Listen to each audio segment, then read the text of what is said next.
All right, it's Saturday, April 4th, and I just finished along with how many? About 25 people from CrossFit Malibu doing workout number one of the CrossFit headquarters Support Your Box, um, an event that's going on for the next 3 weeks. And I figured it was a good time because I'm nice and warmed up and I had a good workout. I'm still sweating. My muscles are warm to run through with you, spend about 20 minutes working on some flexibility, mobility, a little bit of body tissue work, some muscles of the posterior chain. And I figured we'll do about 20 minutes of this, and the whole intention is to get a concerted, focused effort of mobility rather than spending a bunch of time doing a little bit of shoulders, a little bit of hamstrings, a little bit of glutes, a little bit of the neck, to focus specifically on the bottom of the feet and the lower leg. I coincidentally have my CrossFit San Francisco CrossFit shirt on, which is the home of Kelly Starrett, who did Mobility WOD, and this is sort of in the same vein of a lot of his work. So what I'm going to do first is the intention here is to open up the posterior chain a bit. I just did a lot of pulling. I've also spent much of the last 3 weeks working out in bare feet. So I want to make sure that I take care of the soles of my feet, the arches. The last thing I want to get is plantar fasciitis during this period of time. So we're going to work on all of that stuff in the back. Glutes, hamstrings, calves, and bottoms of the feet. Just by working on the calves and the arches of the feet, we're going to be able to get some more mobility, some more range of motion out of the hamstring. So what I want to first do is get a little bit of a test of where am I right now with respect to tightness in my hamstrings, right? So I'm a lot looser right now. My knees are a little bit bent.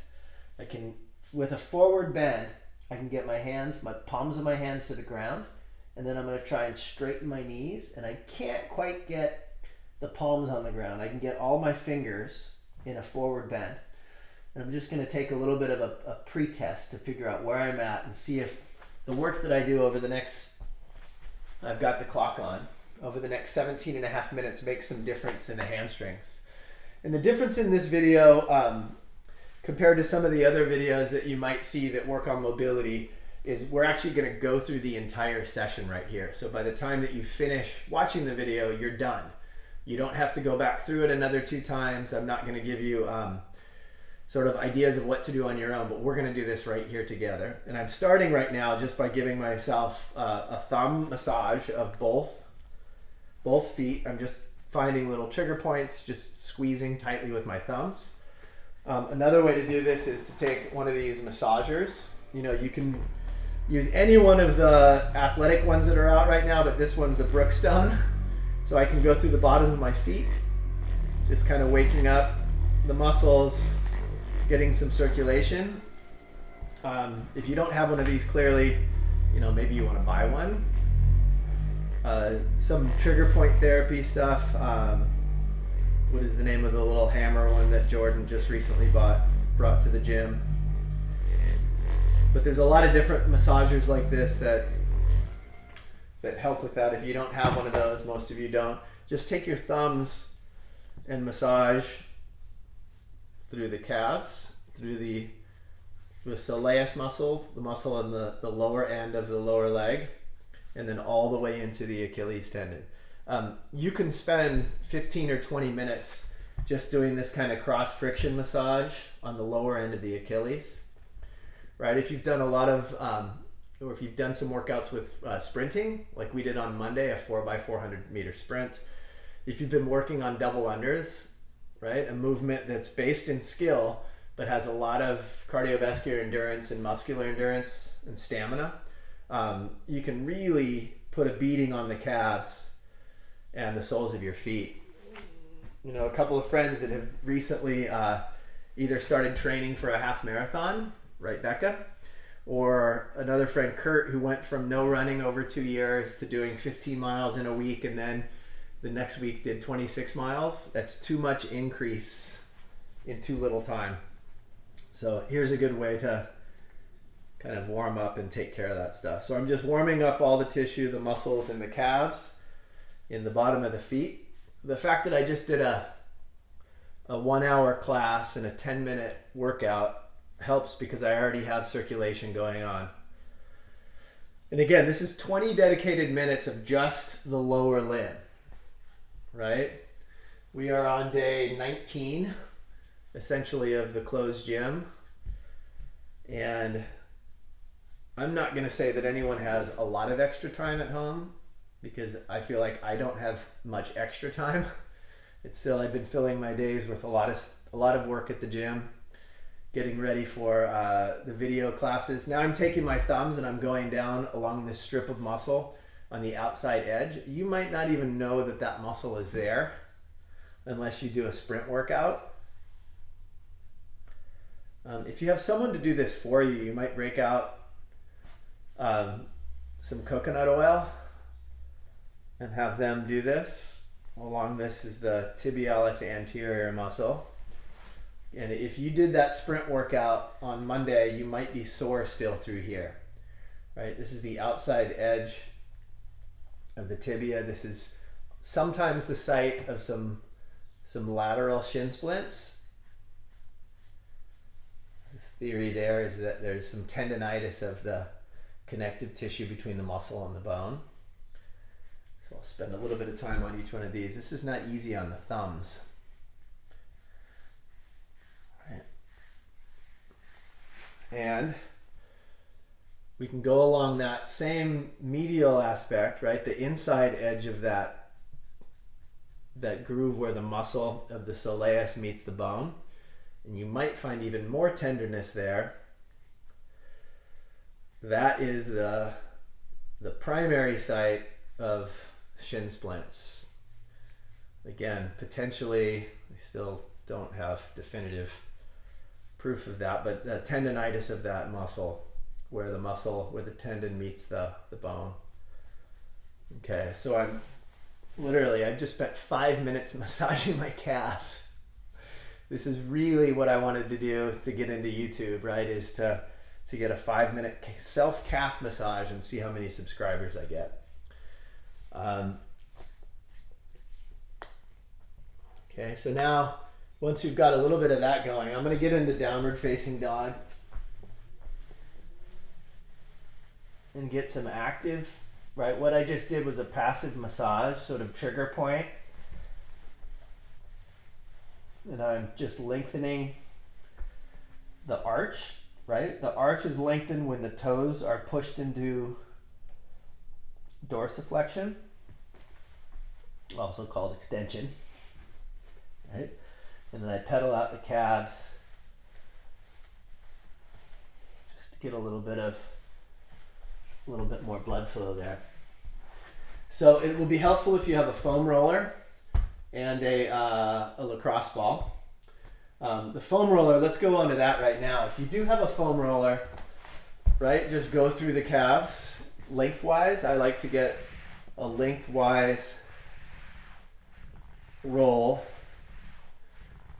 I call it north-south, along the majority of the fibers of the muscle are going in this direction. All right, if this bumpy roller is too much for you, you can use the flat one. I prefer the bumpy one. So you'll get about 10 swipes north-south, all the way into the Achilles, all the way into the back of the knee, the crease in the back of the knee. So we'll get 10 of those. And then we're going to go for slowly from the base of the heel, right? I'm going side to side. Move up another inch, side to side. Move up another inch. This is cross friction. We're going east-west, laterally on each side. Side to side, I'll move up another couple inches. Then when I start getting into the meat of the calf, I'll need to move it, roll it over to the outside edge, and then to the inside edge, outside edge, inside edge. And then I'm going to go to the other side. Now, it's funny that I'm just going along, the order of operations here is whatever I feel like I need.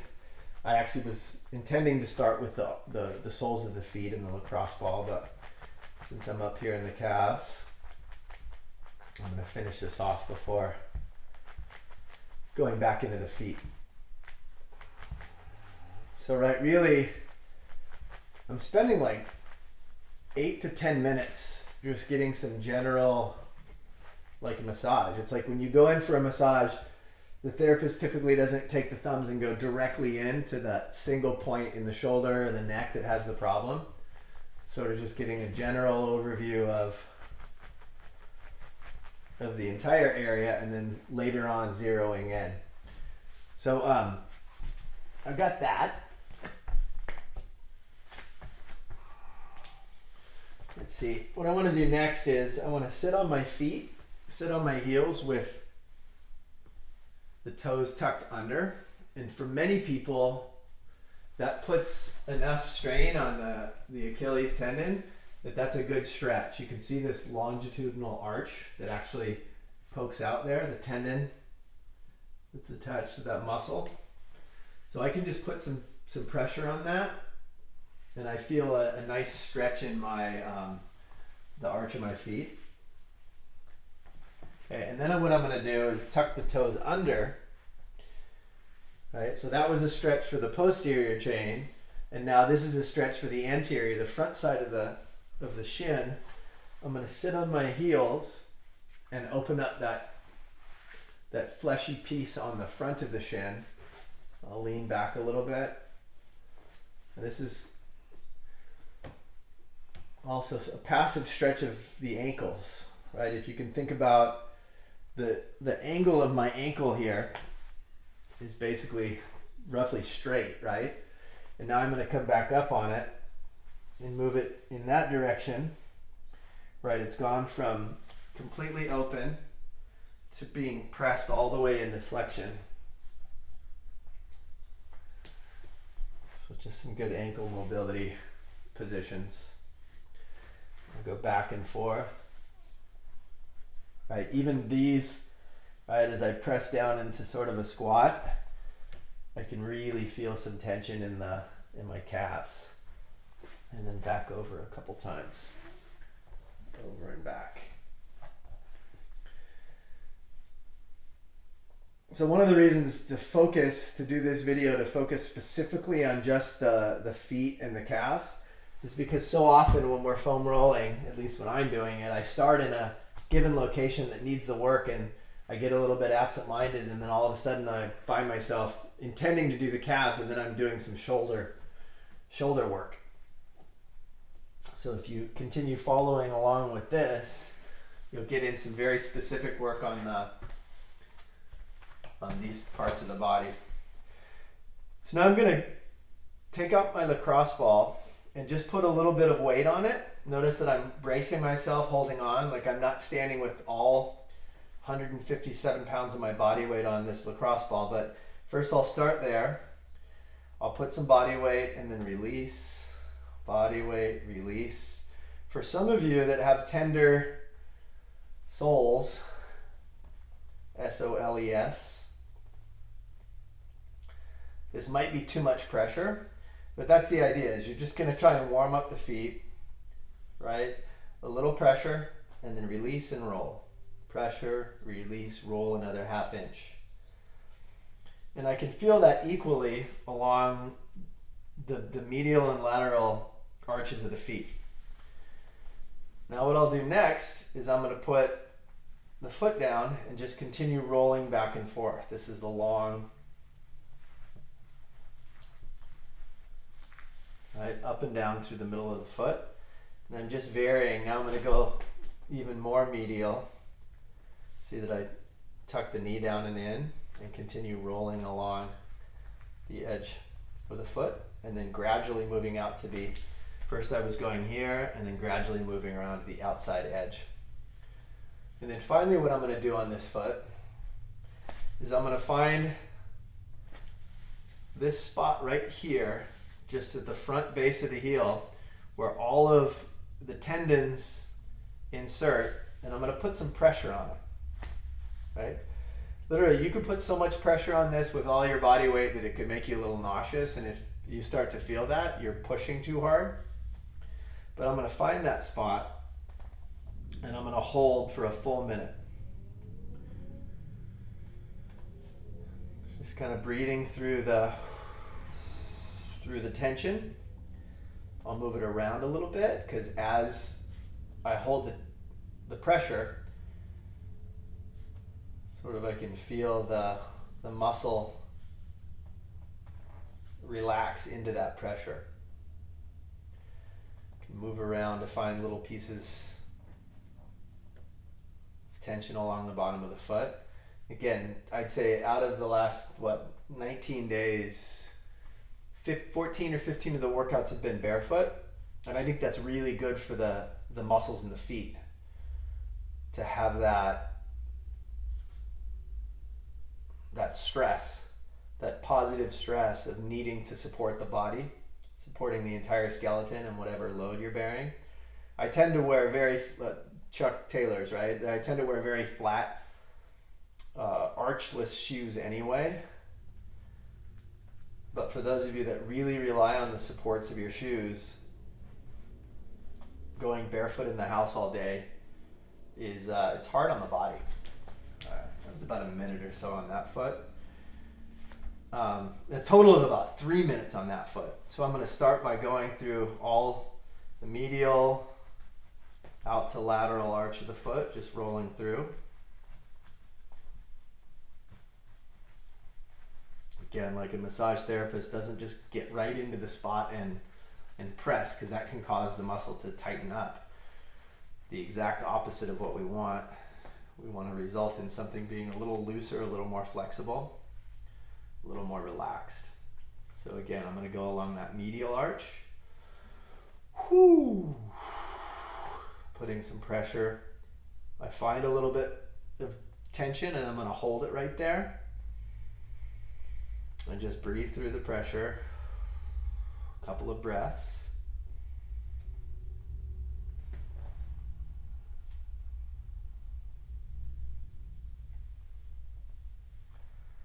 Yeah. Now I'm going to go a little bit further to the outside edge where I feel a little bit of tension. Just in that lateral section of the sole of the foot.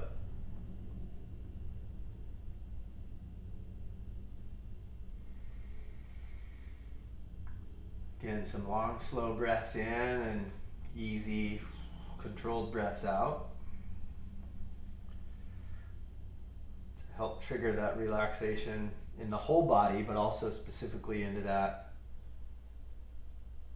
tissue in the bottom of the foot. Right, the possibility of going barefoot many days in a row when not doing that in the past, possibility of developing just some overuse injuries in the feet is a real thing. Now I'm going to go into that spot where it's the origin of a lot of those muscles in the bottom of the foot. Just do some trigger point, hold it, and breathe for a cycle of breath through it. And then gradually you'll notice that I'm rolling, pulling my foot, drawing my foot back.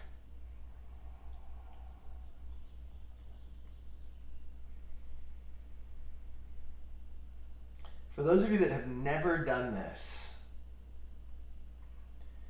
it can be really eye-opening in terms of like this just massaging, just getting some mobility, just getting the blood flow and taking some of the tension out of the bottom of the feet, how that can affect positively hamstring tightness, right? Because these fascial lines are all connected up the back of the body, all the way up into the lower back. Okay. So, I'm going to do some ankle circles. Right, what I talk a lot about with people that don't have any or don't have much mobility in the ankles is like, as we age, right? If we sprint, right? Imagine I push off, and you see how fully extended that ankle is, and as I come through and then land, right? I get all of this pressing extension, And as people get older and stop running, stop sprinting, stop jumping, the gait ends up being this stiff, right? This stiff 90-degree angle. And you see that people that as they age, they don't ever run, right? They don't ever spring off, right? You eventually lose that range of motion. All right. So we've gone through the massage of the entire calf, Achilles, bottom of the feet. We rolled them out. We did some foam rolling on the calves. If you have some sort of massager, or something that plugs into the wall, or someone that you married that can do that. So I'm going to get back into some of this stretch here, right? These were not hamstring stretches, but they were stretches of musculature that is along the posterior chain. And I'm not going to do a side-by-side screen comparison, but if I lock my knees out with my hands already on the ground, I definitely have an extra inch that I've created in the hamstring, right? And my feet, just in general, they feel like there's this vibration going on in the bottom of my feet, right? So you don't have to do that every day. You don't have to do it in the morning, noon, and night. Those of you that are already suffering from plantar fasciitis or tight calves, tight hamstrings, probably should do this every day. That hour that you take to do your workout, finish with this, right? Start with a little bit of movement, like active movement. Downward facing dog, right? Calf raises, some jumping, some double unders. And then at the end of the workout, get in. You might not have to do a full 20 minutes of that, but perhaps 5 or 10, I would suggest. So this is the first installment of some focused mobility.